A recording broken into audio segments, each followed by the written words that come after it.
Esta cooperativa naceu no 85 da man de 9 gandeiros do lugar. Hoxe continúan coa actividade 7 deles. Decidiron reunir os seus recursos para formar a sociedade e poder fabricar eles mesmos os seus pensos a medida. Comezaron cunha produción mensual de 200.000 kilos.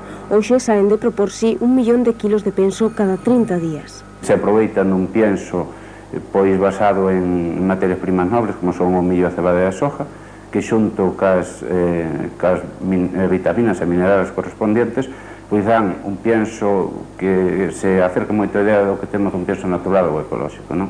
É un pienso feito en fariña, o que evita o mascaramiento de materias primas. Mellorouse na calidad dos piensos, porque se fan piensos naturales totalmente,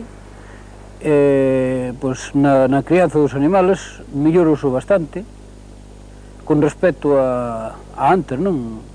Tamén se mellorou na genética, ou sea, líneas adaptadas ao que nos mandan facer.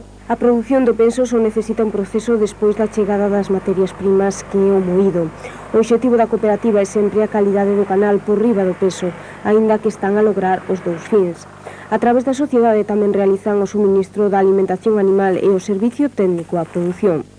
Contan para os 7 socios co traballo dunha veterinaria que traballa man a man con eles, cun seguimento diario que lle reduce ao mínimo a posibilidade do nacemento das patoloxías que se poden dar neste tipo de granxas de grandes dimensións, conseguindo uns niveis equilibrados de manexo e higiene en todas as fases de produción que se realizan en ciclo cerrado. Hai que tener un cuidado exhaustivo, hai que medirlo todo, desde la nutrición hasta el manejo, ventilación, temperatura. Hay que tenerlo todo muy cuidado, si no son muy sensibles a cualquier cambio.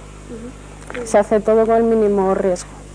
Tienen varias fases, en lactación, en transición, luego pasan a cebo y las madres lactación, cubrición y gestación, que se intenta hacer pues cada fase o cada ciclo en una nave diferente para asegurar así un vacío sanitario.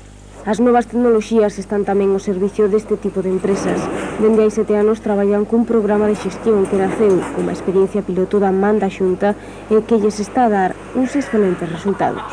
Al ser tan grande se hace un poco difícil localizar ciertas cerdas individualmente. Todos los movimientos que hay en una granja pues se meten en un programa informático que lo que hace es, según diferentes listas, tablas, pues te localiza las cerdas fácilmente. Cada granxa conta cun pequeno laboratorio que lles permite a inseminación artificial das porcas. Os gandeiros que forman parte desta cooperativa atenden a unhas 200 femias cos seus leitóns cada un.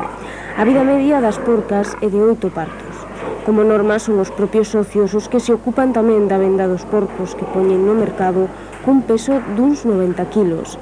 En determinadas ocasións é a propia cooperativa a que tamén crea o mercado para as vendas.